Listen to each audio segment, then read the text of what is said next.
মানুষদেরকে বুঝাই দিলেন, এ দুনিয়ার মানুষ, তোমার ভিতরে মজার লোভটাও দিলাম, সাদার ভয়টাও ঢুকাইয়া দিলাম, তোমার কাছে মজার লোভটাও আছে, সাদার ভয়টাও আছে। এবার আমি এর দ্বারাই তোমাকে পরীক্ষার ফলে ঢুকাইয়া দিলাম, পরীক্ষার হলের ভিতরে ঢুকাইয়া দিলাম। তুমি কি শুধুমাত্র মজার লোভে লোভে গুনাহ করতে থাকো, না আমি রবের সাদার ভয়ে ভয়ে গুনাহ ছাড়তে থাকো? কথা কি বুঝতেছেন? আপনি আর আমি কি শুধু মজার লোভে লোভে গুনায় লিপ্ত থাকবো? আমি আর আপনি কি মজার লোভে লোভে শুধু গুনাহ করব, না আমি সাদার ভয়ে গুনাহ ছাড়বো? এটা দিয়ে আল্লাহ তাআলা আপনাকে আমাকে পরীক্ষার হলে পাঠাইলেন। কথাগুলি বুঝতেছেন?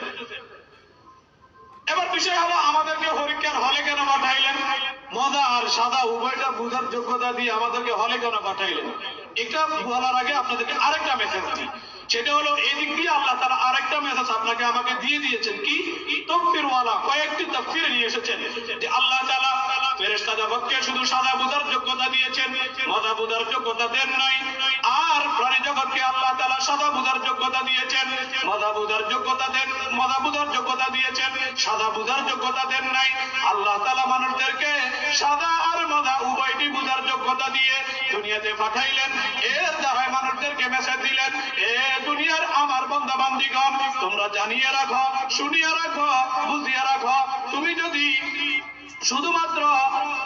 শুধুমাত্র মজার লোভে লোভে যদি গুনাহে লিপ্ত হয়ে যাও, তাহলে পশুর চেয়ে খারাপ হয়ে যাইবা।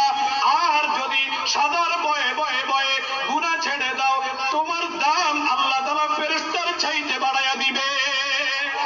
সুবহানাল্লাহ। কথাগুলি বুঝতেছেন কিনা জানি না, কারণ মসজিদের কথা আর এখানের কথা একটু ভিন্ন হয়। কথাগুলি বুঝতেছেন কিনা জানি না, কথা কিন্তু গুরুত্ব হচ্ছে। তো আল্লাহ তাআলা আপনাকে আমাকে মেসেজ দিয়ে দিলেন, এ দুনিয়ার বান্দা, এ আমার দুনিয়ার বান্দা বান্দীরা, এবার তোমাদেরকে আমি পরীক্ষার হলে পাঠাইয়া দিলাম। তুমি কি শুধুমাত্র মজার লোভে লোভে গুনাহে লিপ্ত হয়ে যাও, না সাদার ভয়ে ভয়ে তুমি গুনাহ ছাড়িয়ে দাও?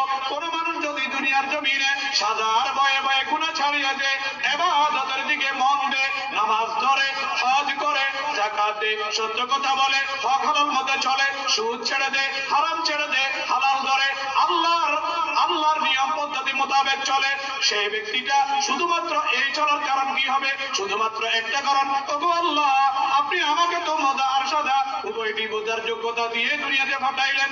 আমি শুধুমাত্র মজার লোভে লোভে গুনাহ করি না, বরং আপনার সাদার ভয়ে গুনাহ ছাড়িয়ে দিলাম।